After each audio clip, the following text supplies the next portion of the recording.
Hi hello friends, എല്ലാ കൂട്ടുകാർക്കും ഈ പുഴയും കടന്ന റിവ്യൂയിലേക്ക് സ്വാഗതം. അങ്ങനെ നമ്മുടെ രാഗിണി സങ്കടപ്പെട്ട് അങ്ങനെ ഇരിക്കുകയാണ്. അപ്പോൾ ജയപാലൻ മോൾ അരികിലേക്ക് വരുന്നുണ്ട്. മോൾ എന്താ ഇങ്ങനെ ഇരിക്കുന്നത് എന്ന് ചോദിക്കുമ്പോൾ, അച്ഛാ ഞാൻ ഇന്ന് അവനെ കണ്ടായിരുന്നു. ആരെ? നിവിനെ കണ്ടും അച്ഛാ എന്ന് പറയുന്നുണ്ട്. എന്നിട്ട് നിവിനെ കണ്ടപ്പോൾ ഞാൻ അവനുമായി സംസാരിച്ചു. അവൻ എന്നോട് വളരെ മോശമായിട്ടാണ് സംസാരിച്ചത്.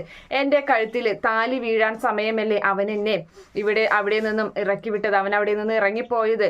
അങ്ങനെ ഒരു പരിഗണന പോലും എന്നോട് കാണിച്ചില്ല അച്ഛ.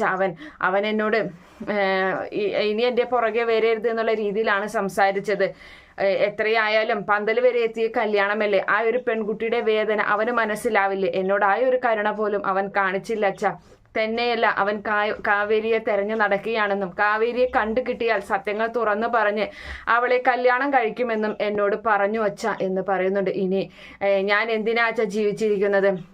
അങ്ങനെ അവളെ കല്യാണം കഴിച്ചു കഴിഞ്ഞാൽ ആന്റിയുടെ സ്വത്തുക്കൾ മുഴുവനും നിവിനുള്ളതല്ലേ. അങ്ങനെയാകുമ്പോൾ നിവിൻ അവളെ കല്യാണം കഴിച്ചു കഴിഞ്ഞാൽ അവളുടെ പ്രശ്നങ്ങൾക്കെല്ലാം പരിഹാരം അവൻ കണ്ടെത്തും. ആ സ്വത്തുക്കൾ മുഴുവൻ അവൾക്ക് കൊടുക്കും. പിന്നെ ഞാൻ എന്തിനാച്ചാ ഇങ്ങനെ ജീവിച്ചിരിക്കുന്നത്? അവൻ എന്തായാലും എന്നെ കല്യാണം കഴിക്കില്ലെന്നാണ് പറഞ്ഞിട്ടുള്ളത് എന്നിങ്ങനെ പറയുമ്പോൾ എന്തായാലും അവൻ ഒരിക്കലും ഇനി എന്നെ സ്വീകരിക്കില്ലെന്ന് പറഞ്ഞു എന്ന് പറയുമ്പോൾ നമ്മുടെ ജയപാലൻ പറയുന്നുണ്ട്, അങ്ങനെ അവൻ പറഞ്ഞു. അതെ അച്ഛ, അപ്പോൾ അങ്ങനെയാണെങ്കിൽ മോളെ ഞാൻ വെറുതെ ഇരിക്കും. വേണ്ട അച്ഛ, അതിനെക്കുറിച്ചും ഞാൻ ആലോചിച്ചു. അച്ഛൻ അവൻ്റെ പുറകെ പോയാൽ അച്ഛനും എനിക്ക് നഷ്ടപ്പെടും. എനിക്ക് പിന്നെ ആരുമില്ലാതാം. പിന്നെ എന്തിനാ അച്ഛൻ ഞാൻ ജീവിച്ചിരിക്കുന്നത്? മോളെ വിഷമിക്കാതിരിക്കും. ഇതിനുള്ള പരിഹാരം ഞാൻ കണ്ടെത്തും. അവനെ ജീവിച്ചിരുന്ന ആളല്ലേ അവളെ കല്യാണം കഴിക്കുള്ളൂ എന്ന് പറയുകയാണ്. അവന് ഒരിക്കലും അവളെ കല്യാണം കഴിക്കില്ല. മോൾ അത് ആലോചിച്ച് ടെൻഷൻ അടിക്കേണ്ട. എന്തായാലും നിന്നെ വേണ്ടാത്ത അവനിനി ഈ ഭൂമിയിൽ വേണ്ട എന്നും പറഞ്ഞ് നമ്മുടെ ജയപാലൻ അങ്ങോട്ട് ഇറങ്ങുകയാണ്. മോൾ എന്തായാലും ഭക്ഷണം കഴിച്ച് കിടന്നു, ഞാൻ ഇപ്പം വരാമെന്നും പറഞ്ഞ് അവിടെ നിന്നും ഇറങ്ങുകയാണ്. അങ്ങനെ എവിടേക്ക് പോകുക അച്ഛനെന്ന് ചോദിക്കുന്നു. നിവിനെന്തേലും ചെയ്യാനാണോ? അതേ മോളെ, അത് തന്നെയാണെന്നും പറഞ്ഞ് അവൻ അവിടെ നിന്നും പോകുന്നുണ്ട്. അങ്ങനെ രാഗിണി അങ്ങനെ നിൽക്കുന്നുണ്ട്.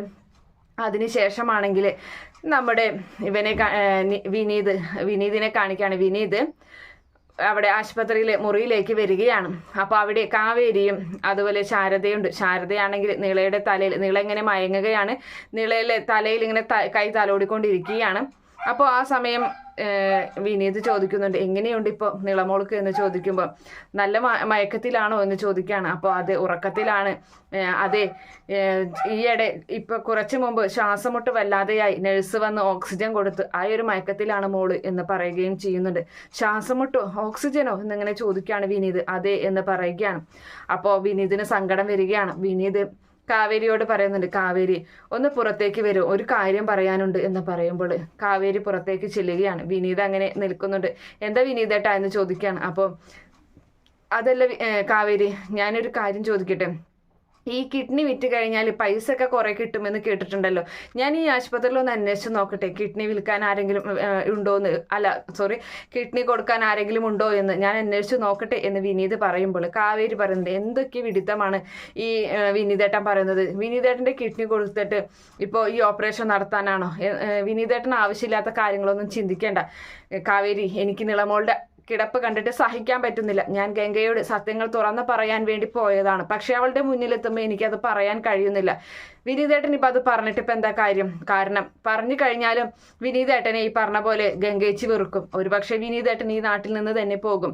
പിന്നെ ഗംഗേച്ചിയുടെ ജീവിതം ഇങ്ങനെയായല്ലോ എന്ന് വിചാരിച്ചിട്ട് എൻ്റെ അമ്മ അത് വിഷമിച്ച് അമ്മയ്ക്കും എന്തെങ്കിലും അസുഖം വരും. ഇപ്പം വിനീതേട്ടൻ പറയുന്നത് ശരി തന്നെയാണ്. സത്യങ്ങൾ തുറന്ന് പറഞ്ഞാലേ അവർ പിന്നീട് പൈസയെക്കുറിച്ച് ചോദിക്കില്ല. അവർക്ക് മനസ്സിലാവും പൈസ എവിടേക്കാണ് പോയതെന്ന്. പക്ഷെ അതിലെന്താ കാര്യമുള്ളത്? നമുക്ക് എന്തായാലും ഗുണമുണ്ടോ അങ്ങനെ അറിയിച്ചിട്ട്? അതുകൊണ്ട് വിനീതേട്ടൻ അതിനെക്കുറിച്ചൊന്നും ചിന്തിക്കേണ്ട, ഞാൻ അതെന്തെങ്കിലുമൊക്കെ ചെയ്തോളാം എന്നും പറഞ്ഞ് നമ്മുടെ കാവേരി അവിടെ നിന്നും പോവുകയാണ്. അതിനുശേഷം നമ്മുടെ നിവിനെ കാണിക്കുന്നുണ്ട്. നിവിനാണെങ്കിൽ ഫോൺ ചെയ്ത് അങ്ങനെ ഇരിക്കുകയാണ്. അപ്പോൾ റോട്ടിലാണ്. ഫോൺ ചെയ്ത് കൂട്ടുകാരനോട് പറയുന്നുണ്ട്, ഞാൻ അല്പസമയത്തിനുള്ളിൽ എത്താടാ, നീ എന്തായാലും ഭക്ഷണം കഴിച്ച് കിടന്നു, നീ എന്നെ വെയിറ്റ് ചെയ്യണ്ട എന്നൊക്കെ പറയുന്നുണ്ട്. അപ്പോഴാണ് ജയപാലൻ കാറിൽ വന്നിട്ട് അവൻ്റെ മുഖത്തേക്ക്, ആ ഇരുട്ട് നേരാണ്, രാത്രിയാണ്, അപ്പോൾ അവൻ്റെ മുഖത്തേക്ക് ആ കാറിൻ്റെ ലൈറ്റ് അടിച്ച്, അപ്പോൾ നിവിന് കണ്ണ് കാണാതെ ഇങ്ങനെ മുഖത്തേക്ക് ലൈറ്റ് അടിക്കുമ്പോൾ കണ്ണ് കാണില്ല. അപ്പോൾ ആ സമയത്ത് ഇങ്ങനെ മറിഞ്ഞിങ്ങനെ നിൽക്കുകയാണ്. എന്നിട്ട് ലൈറ്റ് ഇതിങ്ങനെ കാർ അവിടെ നിർത്തിയിട്ടിട്ട് ജയപാലൻ പുറത്തേക്ക് ഇറങ്ങുന്നുണ്ട്. വെളിച്ചത്തേക്ക് വരുമ്പോഴാണ് ജയപാലനാണെന്ന് നിവിന് മനസ്സിലാകുന്നത്. താനോ? അത് ശരി, ഞാനും തൻ്റെ കുടുംബവും എല്ലാവരും എൻ്റെ പുറകെയാണല്ലോ. തൻ്റെ മകളോട് ഞാൻ പറഞ്ഞിരുന്നല്ലോ, അതേടാ എൻ്റെ മകളോട് പറഞ്ഞു, നീ എന്താണ് എൻ്റെ മകളോട് പറഞ്ഞത് എന്നിങ്ങനെ ചോദിക്കുന്നുണ്ട്.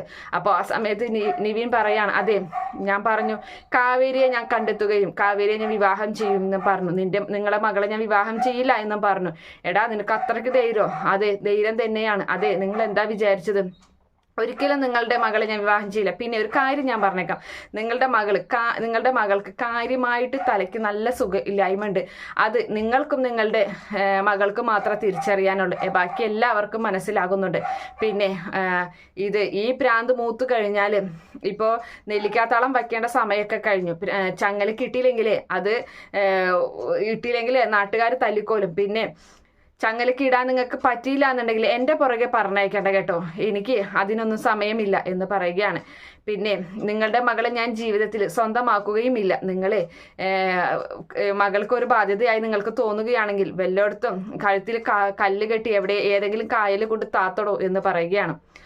അത് തന്നെയല്ല, ഈ പടുമരം എന്ന് പറയുന്ന നിങ്ങളാണ് അവളുടെ ജീവിതം ഇല്ലാതാക്കുന്നത്. ഈ പടുമരം എന്ന നിങ്ങൾ ഇല്ലാതായി കഴിഞ്ഞാൽ ഒരു പക്ഷേ അവൾക്ക് നല്ലൊരു ജീവിതം കിട്ടും എന്നും നമ്മുടെ നിവിൻ പറയുകയാണ്. എങ്ങനെ ഇവന്റെ ഓരോ വാക്കുകളും നമ്മുടെ ജയപാലന്റെ നെഞ്ചിലേക്ക് തറക്കുന്ന പോലെയാണ് തോന്നുന്നത്. അവനിങ്ങനെ പറയുന്നുണ്ട്, നീ ഇവിടെ വന്നത് അതിനാണല്ലേടി, അല്ലടാ കൊച്ചിയിലോട്ടെന്ന് പറഞ്ഞ് തിരുവനന്തപുരത്തേക്ക് വന്നത് എന്നൊക്കെ പറഞ്ഞ് അങ്ങനെ നിൽക്കുകയാണ്. എന്തായാലും നല്ല മാസ ഡയലോഗൊക്കെ പറഞ്ഞ് നമ്മുടെ നിവിന് അവിടെ നിന്നും വണ്ടി എടുത്ത് പോവുകയാണ്.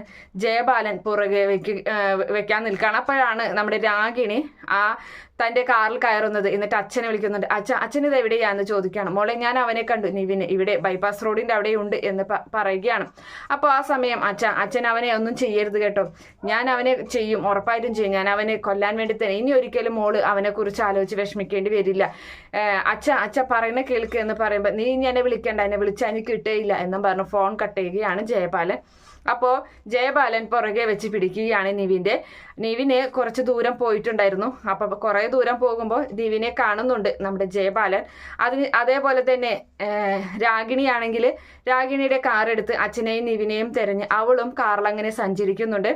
എന്തായാലും ഉടനെ തന്നെ നമ്മുടെ നിവിനെ കണ്ടെത്തുകയും നിവിനെ വണ്ടി ഇടിച്ചിട്ടിട്ട് ജയപാലൻ അവിടെ അവൻ്റെ അരികിൽ വന്നിട്ട് പറയുന്നു, നീ എന്താടാ വിചാരിച്ചത്, ഇനി നിനക്ക് ഇവിടെ നിന്നും രക്ഷപ്പെടാൻ പറ്റില്ല എന്നൊക്കെ പറഞ്ഞ് അവൻ അങ്ങനെ കാറും എടുത്ത് പോകുന്നുണ്ട്. ആ സമയം തന്നെ ആ ചോരയിൽ കുടിച്ചു കിടക്കുന്ന നമ്മുടെ നിവിനെ രക്ഷിക്കുന്നത് രാഗിണി തന്നെയാണ്. രാഗിണി അവിടേക്ക് ഓടിയെത്തുകയും അവനെ പെട്ടെന്ന് തന്നെ ഹോസ്പിറ്റലിലേക്ക് എത്തിക്കുകയും അവൻ്റെ ആരോഗ്യസ്ഥിതി മെച്ചപ്പെടുത്തുകയും ചെയ്യുന്നത് രാഗിണി തന്നെയാണ്. പക്ഷെ ഈ രാഗിണി നിവിനെ കൊണ്ടുപോകുന്നത് ഇപ്പം നിൽക്കുന്ന അതേ ഹോസ്പിറ്റലിലേക്ക് തന്നെയാണ്.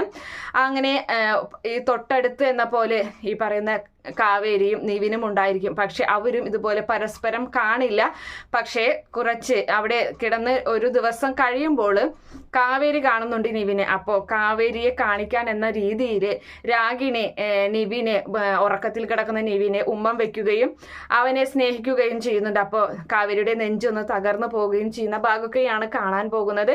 എന്തായാലും ഈ റിവ്യൂ ഇഷ്ടപ്പെടുകയാണെങ്കിൽ ഈ ചാനൽ ഒന്ന് സബ്സ്ക്രൈബ് ചെയ്ത് സപ്പോർട്ട് ചെയ്യണേ. Okay friends, by, thank